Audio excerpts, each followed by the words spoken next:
غوری خاندان کی حکومت سلطنت غزنویہ کے خاتمے کے بعد قائم ہوئی۔ اگرچہ یہ حکومت صرف 50 برس تک قائم رہی، لیکن تاریخ اسلام کو اس حکومت کی وجہ سے بہت ترقی حاصل ہوئی۔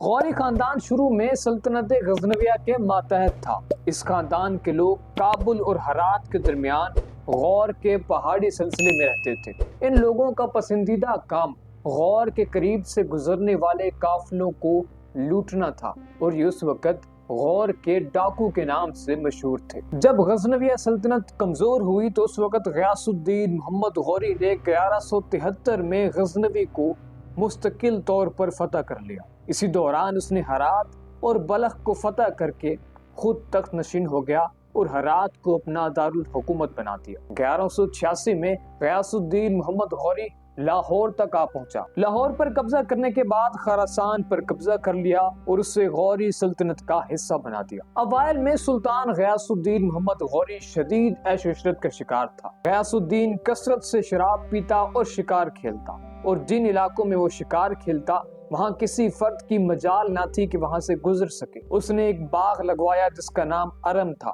وہ باغ اپنی شان و شوکت کے لحاظ سے دنیا کا خوبصورت ترین باغ شمار ہوتا۔ اس باغ کے احاطے میں ہزاروں شکاریوں کے ساتھ مل کر غیاث الدین رقص و سرور کی محفلوں سے لطف اندوز ہوتا اور شراب پیتا اور خوب شکار کھیلتا۔ لیکن چند سالوں کے بعد غیاث الدین نے شراب نوشی ترک کر دی اور اس عیش و عشرت کو بھی ترک کر دیا۔ 1203 کو 63 برس کی عمر میں غیاث الدین کا انتقال ہوا تو اس کا بھائی شہاب الدین محمد غوری تخت نشین ہوا۔ اس نے سلطنت کو مشرق کی جانب بڑھایا اور بر صغیر پاک و ہند میں اسلامی حکومت کی بنیاد رکھی۔ جس وقت غیاث الدین محمد غوری تخت کے مزے لوٹ رہا تھا، اس وقت شہاب الدین محمد غوری عام فتوحات میں مشہور تھا۔ شہاب الدین نے 1175 میں ملتان اور اچ کو فتح کر لیا۔ ملتان اور اچ کو فتح کرنے کے ساتھ ساتھ 1179 میں پشاور اور 1182 میں دیبل کو بھی فتح کر لیا اور غوری سلطنت کو بحیرہ عرب تک پھیلا دیا۔ 1191 میں شہاب الدین اور پرتھوی راج کے درمیان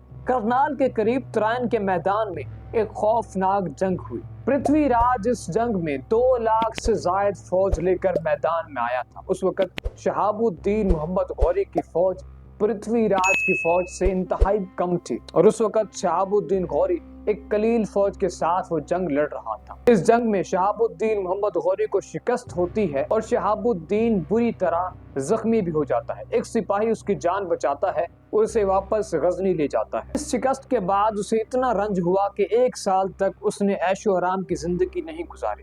اس نے اپنے جرنیلوں سے بات چیت کرنا ترک کر دی اور بعض جرنیلوں کو سخت ترین سزائیں دی اور فوج کی بہترین تربیت کے لیے 1 سال وقف کر دیا۔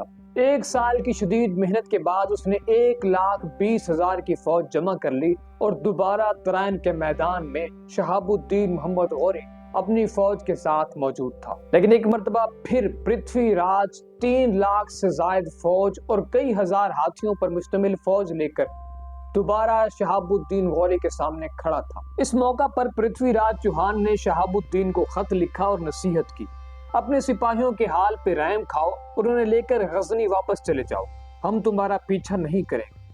شہاب الدین نے جواب دیا کہ وہ اپنے بھائی کے حکم کی تعمیل کرتا ہے اور ان کے حکم کے بغیر واپسی ممکن نہیں، لہٰذا آج جنگ ہو کر ہی رہے گی۔ اس کے بعد دونوں فوجوں کے درمیان خون ریز اور خوفناک جنگ ہوتی ہے۔ اس جنگ میں پرتھوی راج کو شکست ہوتی ہے اور وہ میدان چھوڑ کر بھاگ جاتا ہے۔ یہ جنگ فجر سے پہلے شروع ہوتی ہے اور ظہر تک ختم ہو جاتی ہے۔ پرتھوی راج جب بھاگ رہا تھا تو شہاب الدین غوری کے سپاہی اسے پکڑ لیتے ہیں اور بعد ازاں سلطان کے حکم پر پرتھوی راج کو قتل کر دیا جاتا ہے۔ اس جنگ کے بعد مسلمانوں کا مد مقابل کوئی بھی نہ رہا، صرف پرتھوی راج کی ایک مضبوط فوج تھی جو مسلمانوں کا سامنا کر سکتی تھی۔ اس کے بعد مسلمانوں کا کوئی بھی دشمن نہ رہا اور یہ اس وقت کی مضبوط ترین مسلمان ریاست بن گئی۔ شہاب الدین کے دور حکومت میں کئی لوگوں نے اسلام قبول کیا۔ اس زمانے میں دریائے جہلم اور سندھ کے درمیان کھوکھروں کی ایک قوم آباد تھی جن کے ہاں ایک مسلمان قیدی تھا۔ ایک دن سردار نے اس مسلمان قیدی سے پوچھا کہ اگر میں مسلمان ہو جاؤں تو تمہارا بادشاہ میرے ساتھ کیا سلوک کرے گا؟ تو مسلمان قیدی کہتا ہے کہ اگر آپ مسلمان ہو جائیں تو میں آپ کو یقین دلاتا ہوں کہ بادشاہ آپ کو کچھ بھی نہیں کہے گا۔ لہٰذا وہ سردار اسلام قبول کرتا ہے اور بادشاہ کو خط لکھتا ہے کہ میں مسلمان ہو چکا ہوں۔ تو اس وقت شہاب الدین غوری خط کا جواب دیتا ہے اور اسے نہ صرف معاف کر دیتا ہے بلکہ اسے انعام و اکرام سے بھی نوازتا ہے اور وہ جاگیر اسے تحفے کے طور پہ دے دیتا ہے۔ ایک دن شہاب الدین محمد غوری نماز ادا کر رہا تھا کہ کوئی شخص آ کر اسے شہید کر دیتا ہے اور وہ اس دنیا سے رخصت ہو جاتا ہے۔ اس کے بعد اس کا ایک غلام قطب الدین ایبک حکمران بنتا ہے اور خاندان غلامہ کی حکومت کی شروعات ہوتی ہے، جس کی داستان آپ کو اگلی ویڈیو میں سنائی جائے گی۔ تب تک کے لیے اللہ حافظ، اپنا بہت سارا خیال رکھیے گا اور آنے والی ویڈیو کا ضرور انتظار کیجیے گا۔